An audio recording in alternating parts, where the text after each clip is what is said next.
Bonjour à tous. Ce tutoriel a pour objet de vous montrer comment rapidement créer votre classe sur Microsoft Teams et comment la gérer et surtout comment faire un live. Donc, je vais commencer par partager avec vous mon écran, mon bureau. Comme ça, vous avez une idée, vous allez suivre pas à pas comment on fait. Voilà. Donc, il y a des petites choses que je vais ignorer. Voilà, très bien.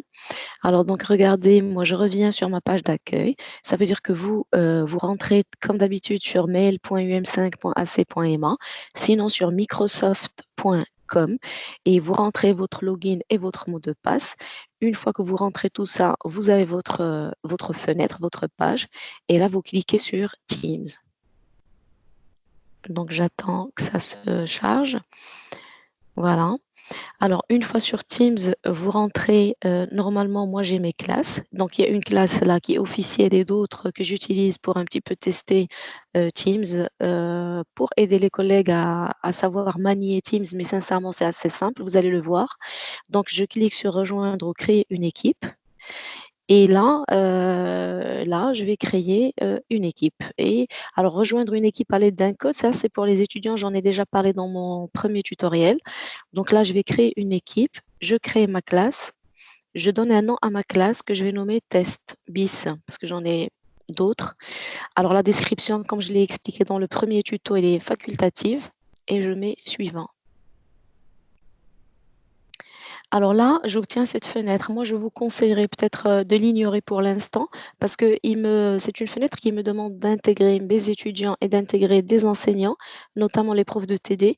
Mais je l'ai toujours dit, nous sommes à accès ouvert. On a des centaines d'étudiants. On ne va pas s'amuser à chaque fois à rentrer l'adresse d'un étudiant. Donc, moi, je préfère ignorer et passer directement à ma classe. Donc, ma classe, elle est là. Donc, le plus important, vous avez ça, les 3 points, les 3 petits points. Vous avez général. Alors général, on appelle ça un canal.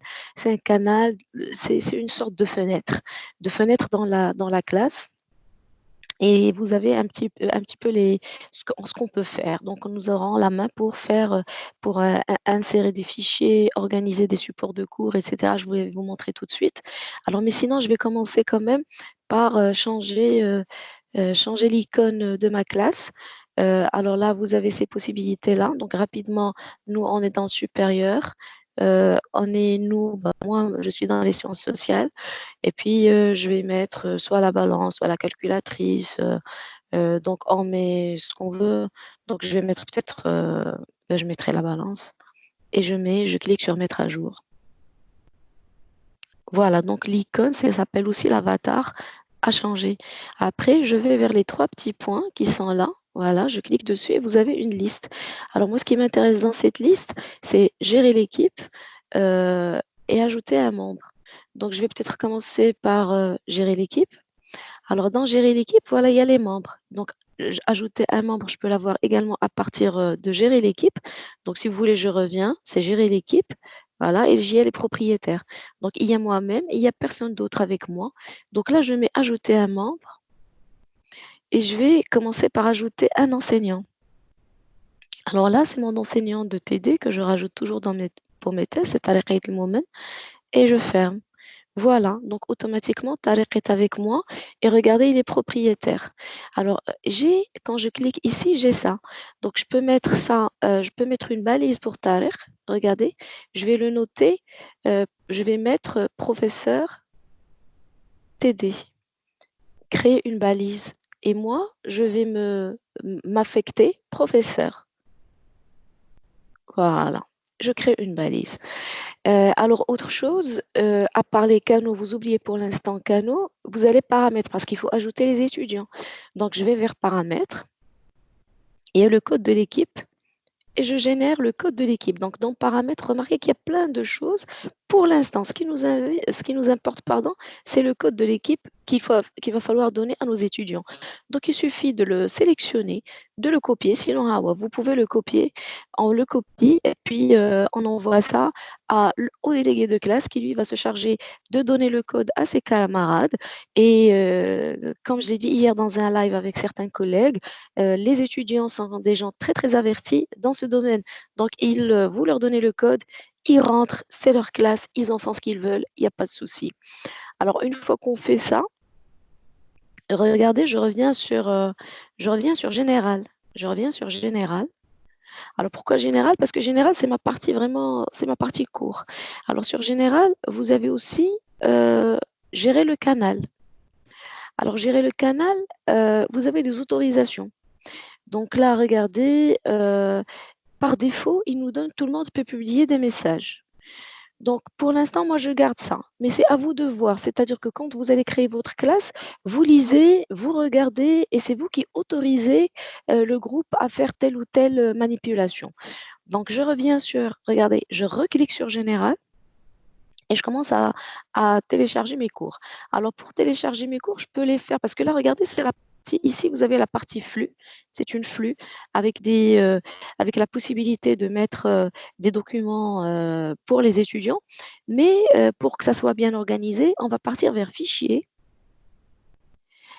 Et sur fichier, voilà, j'attends que ça se recharge. Alors, sur fichier, vous avez support de cours. Donc, c'est un document qui est créé par défaut, que crée Teams par défaut. Donc, on peut le garder, c'est-à-dire je vais l'ouvrir, je clique dessus. Et puis, à l'intérieur, il n'y a encore rien. Moi, je vais aller vers Nouveau. Je vais mettre Dossier. Alors, dans Dossier, je vais mettre, par exemple, Introduction générale ou Introduction. Alors, j'ai inversé Introduction. Alors, je refais. Introduction, OK, et je crée. Alors, on me dit, le nom contient des caractères non autorisés. Donc, je refais introduction et je crée. Voilà. Alors, donc, introduction fait partie de support de cours, si vous vous rappelez. Et dans mon introduction, je dois charger des cours. Donc, soit je crée directement un nouveau cours sous format Word, Excel, PPT ou bloc-notes. Sinon, moi, je préfère, puisque faute de temps, on est dans l'urgence, je vais ramener des fichiers de mon ordinateur. Donc, je ramène un fichier, par exemple, un fichier PPTX, le voilà, version étudiant, et je mets ouvrir. Et remarquez, on vous dit chargement de un élément. Alors, je peux faire ça, comme je peux faire quoi? Comme je peux aller carrément charger un dossier tout entier. C'est-à-dire, alors là, regardez, pour charger le dossier tout entier, vous partez sur Bureau, vous prenez n'importe quel dossier. Donc, dossier, ça peut être introduction. Donc, si vous savez que vous avez un dossier qui est bien classé, vous l'importez. Voilà, ça demandera un tout petit peu plus de temps que si vous le faites fichier par fichier. Alors ensuite, il y a synchroniser, copier le lien téléchargé. Là, à tête reposée, vous pouvez lire et voir ce qu'on peut faire avec ça. Alors, regardez, il y a aussi la partie bloc-notes de classe. Alors, bloc-notes de classe, c'est vraiment un espace de prise de notes collaboratif. Voilà, donc je crée et là, on vous explique comment ça se passe. Moi, je passe sur suivant. Là aussi, je vais passer sur créer pour vous montrer qu'il y a une possibilité toute simple à faire avec nos étudiants. Donc, j'attends qu'ils me préparent mon bloc-notes pour la classe. Voilà, donc on patiente ensemble.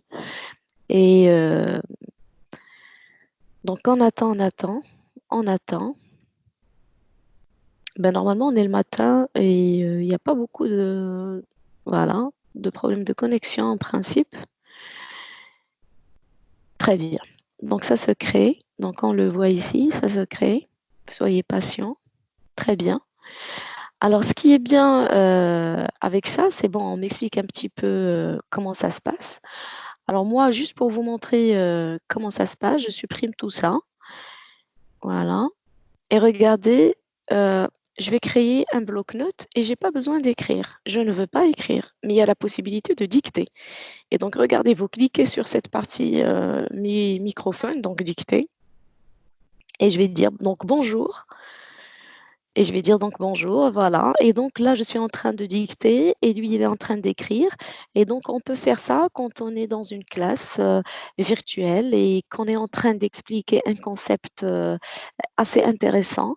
Et on peut donc commencer à dicter. Comme ça, les étudiants ont la possibilité d'avoir tous ces éléments-là. Voilà. Alors, je reviens sur ma classe. Donc, regardez, à chaque fois, je reviens sur la fenêtre principale, c'est général. Voilà. Et en revenant sur, ma fenêtre principale, remarquez que, je peux revenir si vous voulez sur fichier pour vérifier que mes fichiers ont été, téléchargés. Voilà, super. Donc je reviens sur publication. Alors quand on a cet espace publication, c'est pour y mettre les cours aussi, mais il vaudrait mieux les organiser par fichier, mais c'est également pour pouvoir, faire des lives, partager, converser avec ses étudiants. Donc là, je vais faire le live caméra, le voilà. Et donc je répète si j'ai été très rapide. Donc regardez, je reviens sur caméra, la voici, caméra, je clique dessus. Vous mettez un sujet, test, vous mettez rejoindre maintenant. Alors moi, regardez, avant de lancer, l'enregistrement avec mes étudiants, moi j'ai pris la peine, de cacher ma petite caméra, de mon ordinateur parce que je n'ai pas envie, que mes étudiants me regardent, me voient, je suis chez moi, ça ne m'intéresse pas qu'on me voit. Donc vous faites de même si vous avez envie. Enfin, j'imagine que les messieurs, n'ont pas ce problème-là. Alors, et donc regardez, vous avez, le timing, vous avez, la caméra, vous pouvez la désactiver et continuer avec la voix. Vous avez le micro, ça on ne peut pas désactiver. Vous avez partagé, vous avez autre action, vous avez affiché la conversation et vous avez masqué les participants. Donc masquer les participants, c'est le fait de ne pas, voir, mes participants et m'intéresser plutôt à la conversation de la réunion. Donc dans masquer, alors cette partie-là, peut-être qu'on fera un petit tuto pour vous expliquer un petit peu comment ça se passe. Donc, il y a professeur Malmare Houda qui va peut-être vous faire ça. Alors, mais sinon, moi, je reviens sur autre action. Alors, autre action, je vais démarrer l'enregistrement. Donc, vous avez affiché les paramètres du périphérique. Pour l'instant, ça ne nous intéresse pas. Ce qui nous intéresse, c'est démarrer l'enregistrement. Donc, vous cliquez sur démarrer l'enregistrement. Une fois que vous faites ça, vous êtes enregistré, donc il va falloir faire attention et puis vous cliquez sur partager et en cliquant sur partager, vous avez la possibilité de partager votre, fenêtre, donc tout ce que vous faites, mais ne vous en faites pas, l'étudiant n'a pas accès, manuel à votre réel et manuel à votre, ordinateur. Donc vous, cliquez sur bureau fenêtre, vous mentionnez est-ce que c'est l'intégralité de l'écran, c'est la fenêtre de l'application, qu'est-ce que vous voulez partager? Donc par exemple, nous, on va partager la fenêtre. Donc, je vais annuler parce que c'est juste pour vous montrer. Et puis ensuite, regardez, je peux également partager un PPT. Donc, je vais partager, par exemple, mon tutoriel numéro 1. Voilà, je le partage. Et en expliquant mon PPT, je peux le dérouler. Et c'est ce qu'on fait en classe. Donc, on projette et on déroule son PPT. Donc, regardez, j'explique et je déroule, j'explique et je déroule, et mes étudiants sont en train de me voir. Alors, je peux également partager un tableau blanc collaboratif. Alors là, voilà, donc là, vous avez un tableau blanc collaboratif sur lequel vous pouvez mettre des notes au stylet. Donc, ça rejoint un petit peu, l'esprit tablette avec un stylet. Donc les gens qui ont l'habitude, d'écrire, via un stylet, je pense ils savent comment. Donc vous avez la gomme, vous pouvez tout effacer. Voilà, et donc regardez, je reviens ici, autre action pour, avoir donc je reviens sur ma classe, là. Je reviens ici pour arrêter l'enregistrement et je vous remercie.